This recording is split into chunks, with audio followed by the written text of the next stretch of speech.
Hey, it's Craig. I just wanted to let you know that you can listen to Canadian History X early and ad-free on Amazon Music, included with Prime. Hey everyone, Craig Baird here. Before I begin today's story, I want to take a moment and ask that you check me out on Patreon at www.patreon.com/CanadaEHX. There are several tiers with great benefits, from ad-free content to t-shirts and other cool stuff. And if you're a fan of Canadian History X, make sure you check out my other shows, From John to Justin and Canada, A Yearly Journey. And don't forget, you can also donate directly to the show at www.canadaehx.com. It helps keep this show going. All right, on with the show.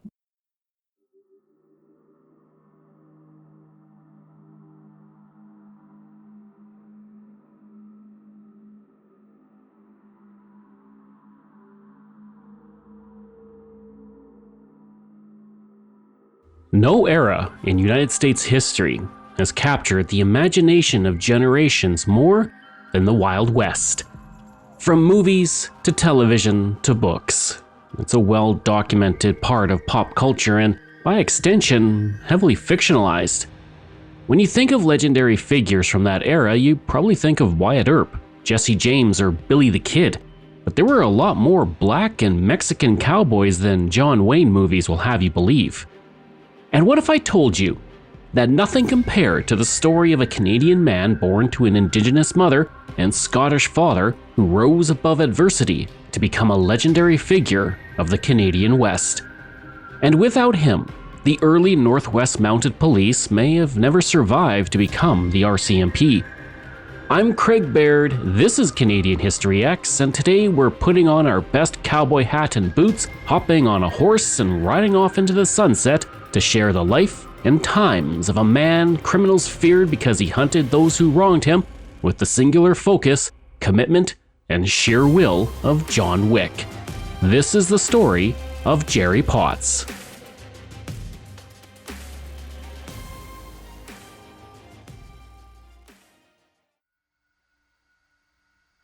Just to the south of the 49th parallel in Fort McKenzie, Montana, a trading post built by Kenneth Mackenzie of the American Fur Company in 1832, is where our story begins. Roughly 8 years after the fort opened, a baby named Kiyokosi, meaning bear child, was born. His mother was a Kané Cree woman named Namopisi, or Crooked Back, and his father was Andrew Potts, a Scottish fur trader described as quiet, well-liked, and well-meaning. Kiyokosi would go by Jerry Potts for much of his life. As the child of European and Indigenous cultures, Potts was a member of a growing nation that today we call the Métis. Jerry Potts' life got off to a difficult start though, almost immediately. In 1840, when he was still a baby, an Indigenous man named One White Eye was thrown out of Fort McKenzie by a French-Canadian trader named Mercereux. The reason behind it's not known, but One White Eye wanted revenge. He waited until evening, when he knew Mercereux would be locking the wooden shutters of the wickets of the fort. When One White Eye saw a shadow at the shutters, he fired his musket at point-blank range, straight into the face of the figure. Thinking he had his revenge, One White Eye fled into the night. What he didn't know was that Mercereux had asked Andrew Potts to close the shutters while he was elsewhere, and as a result, Andrew Potts was dead. Following his father's murder, Jerry Potts was given to Alexander Harvey, a violent and vindictive man, by his mother, who left Fort McKenzie to rejoin her tribe. A story of his unforgiving nature tells of Harvey pursuing a Blackfoot man who stole a pig from the fort until he was found and shot in the leg. Harvey then went up to the man, gave him a pipe, and invited him to have a smoke. Believing that they were now even for the stolen pig, the Blackfoot man accepted. As they talked, Harvey pointed at something in the horizon. When the Blackfoot man looked, Harvey put a gun to the man's head and shot him. Harvey was Jerry's guardian, and he neglected the boy and treated him horribly. Malnutrition left him with bow legs and stunted in stature. Thankfully, Jerry's time with Harvey was not to last because in 1845, everything changed. Some say Harvey simply abandoned him at Fort Benton, Montana, which would not be out of character, while other sources state that Harvey was killed or died of an illness. Either way, Jerry Potts was only 5 years old and alone in the world. In that time, he had suffered the death of his father, been abandoned by his mother, and after years of mistreatment, was abandoned again. For a time, he survived on his intelligence and wits, getting food when he could from others, and venturing out into the land to find food on his own. But then American Fur Company trader Andrew Dawson came into his life. Dawson called himself the last king of the Missouri, and he proved to be a gentleman who gave Jerry Potts the love and structure he needed. Dawson taught him to read and write, and encouraged him to interact with the Indigenous people who came to the fort so that Potts could learn their languages and customs. He believed in the power of education, and he ensured Jerry Potts was taught everything he needed to know in order to succeed.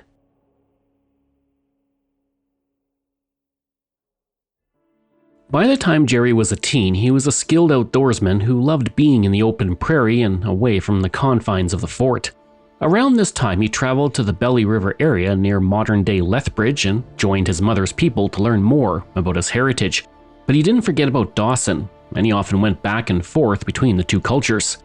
As he neared the end of his teens, Jerry wanted to experience the rites of passage of the Cree through the Sundance, which was no easy task. The rite of passage involved being tied to a pole by thongs threaded through the chest muscles. To complete the ritual, he had to tear himself from the thongs either immediately or stay tied to the pole for 3 days before he tore himself loose. Jerry didn't tear himself away immediately, not after the first day or the second. He stayed there for 3 full days until he had reached the end of the ritual. Only then did he tear his body away. Now a full-fledged man in his culture, he began the next steps into adulthood, and that meant Jerry needed to avenge his father's death. As an adult, Jerry Potts stood at 5'6" and had a permanent lean to his right leg. He had sloping shoulders and always looked like he was slouching. Those who didn't know him thought him weak and easy to dominate. A mistake most only made once. A French-Canadian named Antoine Primo learned the hard way at the fort of Charles Galpin on the north bank of the Missouri. Jerry Potts and Antoine had got into an argument at a saloon and decided to settle things. When they stepped outside, Jerry drew his gun and shot Antoine dead. Before long, people learned that Jerry Potts was not to be trifled with. He was smart, capable, and able to kill anything on the Great Plains. Bison, deer, man. If you happened to have injured someone he cared about, there was nothing that could stop his vengeance. And at the top of his list was one White-Eye, the man who had killed his father a decade and a half earlier. Jerry tracked the killer for hundreds of kilometers until he found one White-Eye at a Blackfoot encampment. It did not matter to Jerry that he was surrounded by Blackfoot men and women. He pointed to one White-Eye and challenged him to a fight. The fight was described as terrific, and Jerry would carry scars from it for the rest of his life. He had intended to kill one White-Eye, and in the end he was the victor. He was surrounded by Blackfoot, so his win felt tenuous. And by staying after he won, the Blackfoot surrounding him felt he was an honorable adversary and allowed him to leave in peace, and he became a longtime friend and ally of the Blackfoot. And this would not be the last time that Jerry Potts would enact revenge. With that first name crossed off his list, Jerry Potts started working for the American Fur Company, which he had been exposed to so much during his early years. He may have had a reputation, but he was also respected.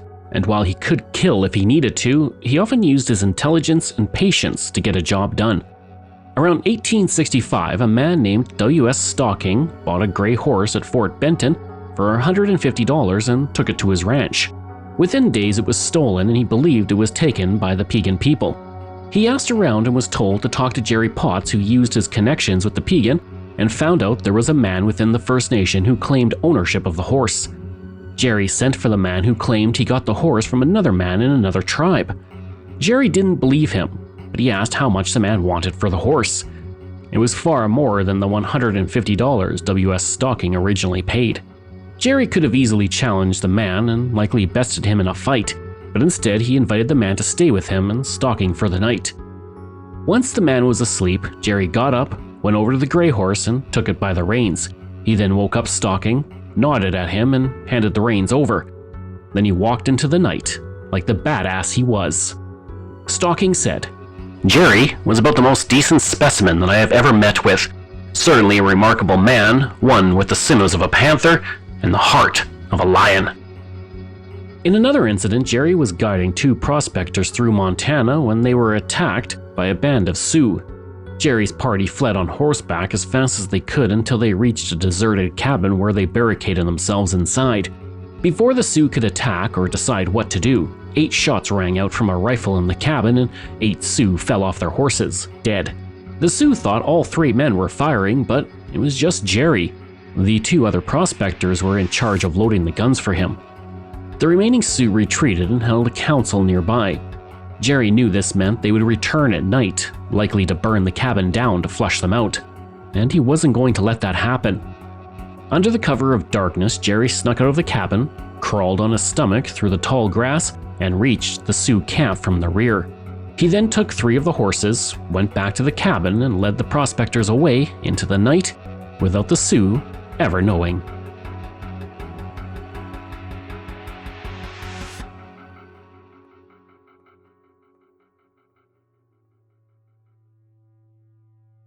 Jerry Potts was suddenly in high demand.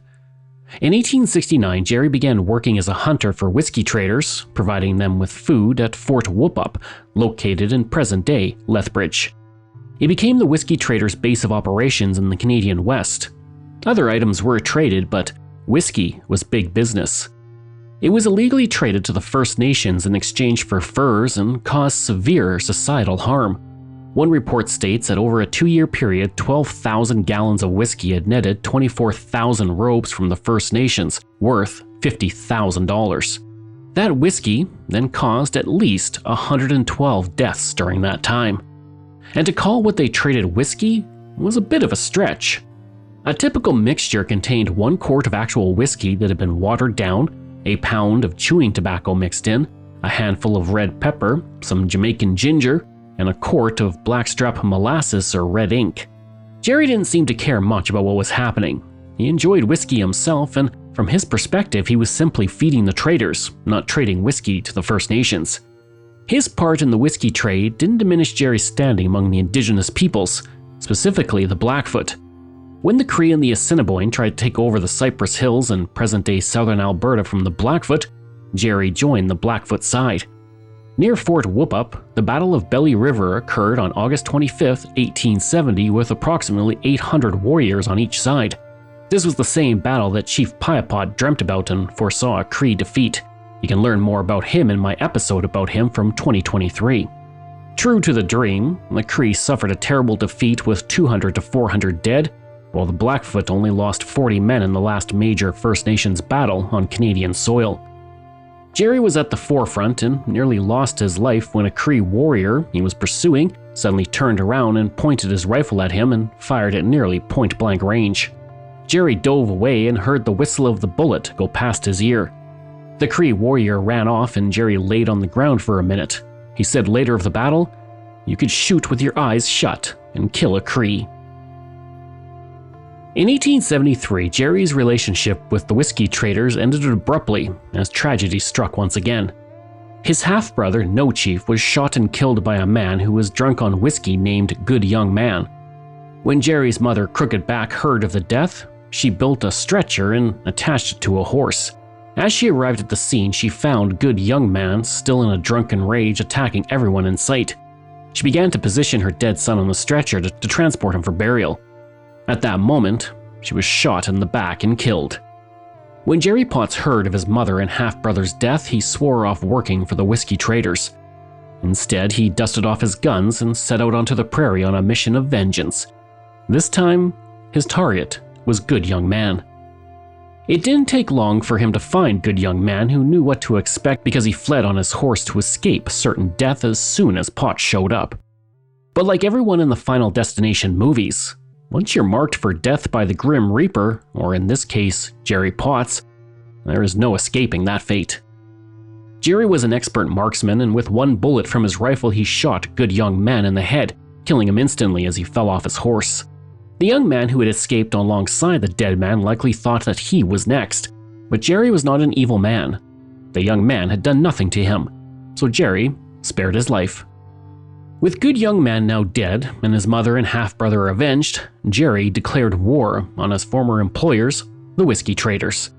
The thunder of his vengeance echoed through the lands like the gust of 1,000 winds. This solitary figure wandered the prairie with two .44 pistols on a gun belt, a Henry rifle over his shoulder, a long blade skinning knife strapped to his leg, and a small gun hidden in a hideaway pocket. For the next 3 years, whiskey traders started to go missing, and no one could officially blame Jerry, but everyone suspected that he was the man wiping them out. In between killing whiskey traders, Jerry began to buy and trade horses, and before long he became a wealthy man. His herd had usually 100 horses, which he sold for between $75 and $150 each. When he went into Montana to buy horses, he would often carry $1,000 in cash on him. Everyone knew that he carried that much money, but no one dared to steal from him because they knew it would be deadly. And before long, his fame spread. It was said he knew every trail from Fort Edmonton to the land of the Cheyenne, and every hill in between. When others couldn't find game, he always returned to camp with an animal he had killed. And while he was half European and typically dressed in buckskin clothing and a Stetson, he did not always understand European habits. When he found out that many settlers kept chamber pots next to their beds, he asked a friend why someone would do that when they had the entire prairie outside their house. And soon he would gain fame and recognition because a new force was marching towards him, the Northwest Mounted Police. On May 23, 1873, Sir John A. Macdonald established the Northwest Mounted Police to push whiskey traders out of the Canadian West, establish relationships with the First Nations, and reduce tensions to prevent the sort of lawlessness permeating the Wild West of the United States. This need became apparent just over a week later when whiskey traders and wolf hunters massacred at least 13 Assiniboine at a settlement in the Cypress Hills in present-day southwestern Saskatchewan on July 1st. The settlers believed that the Assiniboine had stolen horses, which had not been the case. This incident only brought more importance to the creation of a new police force and the need to push out whiskey traders from the West. Just over a year later, on July 8, 1874, a force of 275 men, 310 horses, 143 oxen, and 187 Red River carts in a line stretching 2.4 kilometers began a 1,400-kilometer journey from present-day Winnipeg to southern Alberta. This march west was ill-planned, and much of the force was made up of inexperienced recruits looking for adventure. They dealt with storms, mosquitoes, grasshoppers that ate their canvas tents, near starvation, and frequent wrong turns. At one point, some of the force, so desperate for water, drank from a pond of stagnant water. They paid for that decision when they had to march for days in soiled pants. When Northwest Mounted Police Commissioner G.A. French was in Fort Benton, Montana to find directions to their destination, he met with merchant Charles Conrad. Over dinner, French complained about his terrible scouts who had led them horribly off course. And Conrad thought for a moment and realized he knew just the man for French's needs. On September 25, 1874, Commissioner French and Assistant Commissioner James McLeod met Jerry Potts, and they were unimpressed with him. Conrad had praised Jerry as an expert scout and hunter, but they saw a short, bow-legged man with sloping shoulders who did not command the room. Jerry Potts held on to his Winchester rifle during that first meeting, which was nearly as tall as he was. His clothes were greasy, and a bowler hat completed his rather odd look. But with little options available, French and McLeod hired him, and it would prove to be one of the best decisions they ever made. In fact, McLeod would one day say that Jerry Potts was the greatest scout who ever lived, and the two became lifelong friends. As Jerry led the Northwest Mounted Police north, he was returning to a territory where he had seen tragedy and triumph. He had helped the Blackfoot secure a win in the Great Battle of Belly River, and the land was also the site of his half-brother and mother's deaths. Jerry led the police force to Fort Whoop-Up, and when they arrived, they found an abandoned fort and all the whiskey gone. Perhaps the whiskey traders fled knowing the police force was marching towards them. Personally, I think it was the news that Jerry was approaching that really sent them running. After Fort Whoop-Up, Jerry led the force to an island in the Old Man River near the Rocky Mountains, about an hour and a half south of present-day Calgary. This is where he advised them to build Fort Macleod, which became the headquarters for the Northwest Mounted Police in 1876. Legendary Northwest Mounted Police Superintendent Sam Steele said Jerry possessed an uncanny sense of locality and direction, who could take travelers through territory in the quickest possible route, even if he was unfamiliar with the land. The Northwest Mounted Police offered Jerry a contract of 22 years for $90 a month, and this was no small amount. It was more than what a typical guide received, 3 times the salary of a constable in the Northwest Mounted Police, but there was good reason for this. Jerry had skills that the Northwest Mounted Police needed, including fluency in several languages. He could speak English, Blackfoot, Crow, Cree, Assiniboine, Algonquin, and Lakota Sioux. This made him invaluable for the force when speaking to the Indigenous nations of the Canadian West. So Jerry accepted the contract and entered a life of legend. Once Fort Macleod was established, Jerry was tasked with making the First Nations acquainted with the police and vice versa. The fort sat in Blackfoot territory, and Jerry wanted to make sure both sides got along well.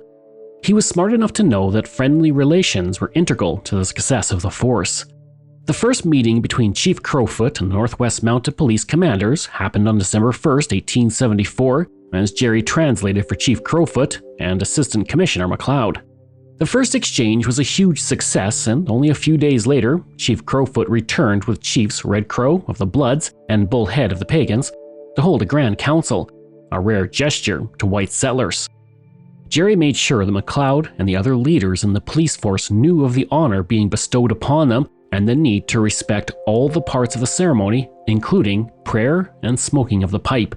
For the next few years, Jerry was involved in some of the most important moments in the West between the Northwest Mounted Police and the First Nations. The Macleod Gazette wrote of him, "A man who made it possible for a small and utterly insufficient force to occupy and gradually dominate what might so easily, under other circumstances, have been a hostile and difficult country. Had he been other than he was, it was not too much to say that the history of the Northwest would have been vastly different than it was." Jerry provided translation between Chief Crowfoot and police during the negotiations over Treaty 7 in 1877, and that same year he went east to the Cypress Hills where the Northwest Mounted Police met with Sitting Bull.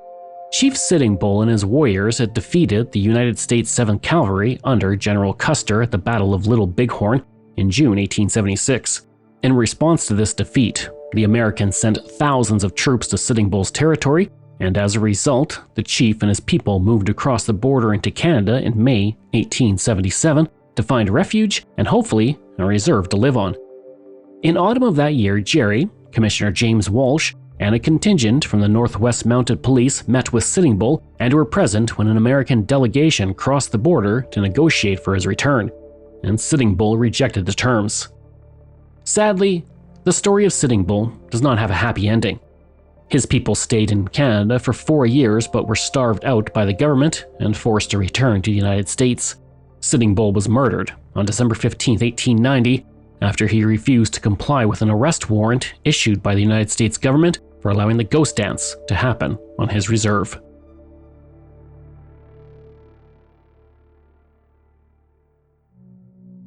Following this historic meeting with Sitting Bull, Jerry returned west where he settled at Fort Walsh in the Cypress Hills with his family.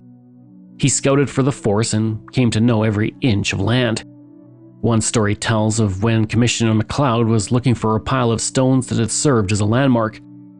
When Macleod asked if they were lost without the rocks, Jerry, somewhat offended, said, "No, stones are lost."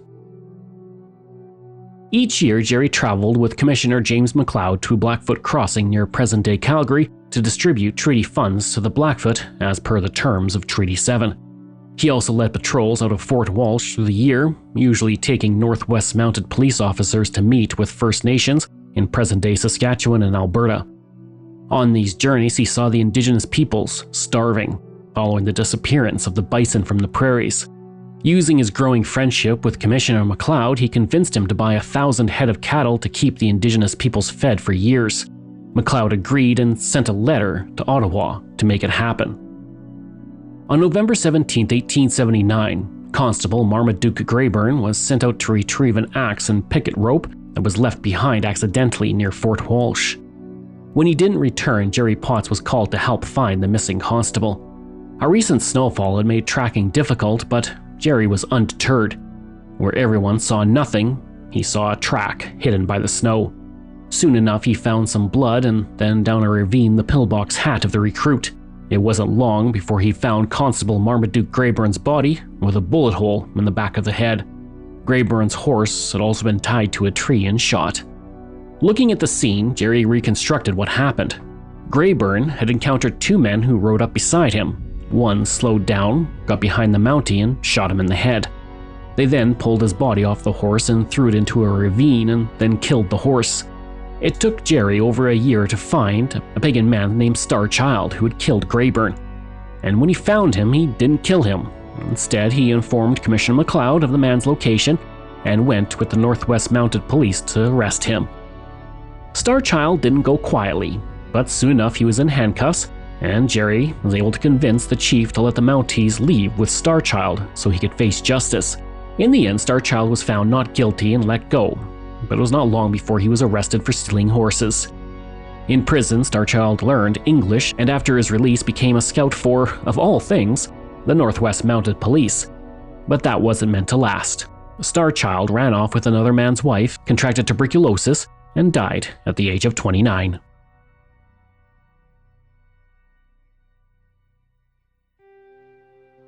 Meanwhile, as time passed, Jerry dealt with a growing number of health problems, including a nagging cough and lung trouble that worsened with each year. He fell into the unfortunate spiral of alcoholism as tuberculosis became a constant problem. His protégés took over his duties as he aged. An unstoppable force in his youth, he was now slowing down, and those long trips with the police were becoming more difficult. The land had also been settled, and there was less of a need for a man of his skills. When Jerry was 58, he retired from the Northwest Mounted Police. By then, he had throat cancer, which made it impossible to do his job. 1 year later, on July 14, 1896, Jerry died at Fort Macleod in present-day Alberta. The Regina Leader-Post wrote of his invaluable part in the history of the force. He took Colonel Macleod's column straight as a die to whoop up. He brought it on to the present site of Macleod, and for years afterwards he was the unfailing guide, the faithful interpreter, and the true and loyal go-between that made it possible for a small and utterly insufficient force to occupy and gradually dominate what might so easily, under other circumstances, have been a hostile and difficult country. When Jerry Potts was buried, he was given the rank of Special Constable and the full honors afforded to the rank during his memorial service. But how has Jerry been honored since?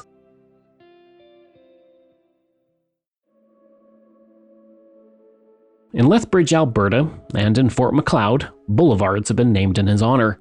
In Calgary, Jerry Potts Elementary School honors a longtime scout of the Northwest Mounted Police. In the 1965 Western film Major Dundee, Samuel Potts, played by James Coburn, was inspired by Jerry Potts. Of course, in that movie, he is very much an American, and most of the action does not take place in Canada, but far to the south in New Mexico and Mexico.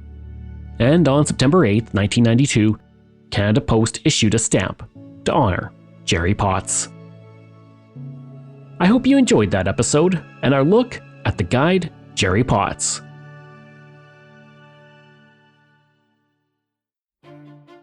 This show is researched, produced, and written by me, Craig Baird, with the help of Dila Velasquez. Audio production and design by Rosalind Kufor. If this is your first time listening and you like what you heard, please take a moment and give us a 5-star review to help other people find these amazing stories. And there are so many for you to sink your teeth into. If you enjoy this podcast, then please check out my other podcasts, From John to Justin, Canada, A Yearly Journey, Pucks and Cups, and Canada's Great War. We love hearing from you, so if you have a show topic you want me to cover, email me at craig@canadaehx.com. Or stop by my website and social media. I'll include all of those in my show notes. Until next time, I'm Craig Baird, and this is Canadian History X.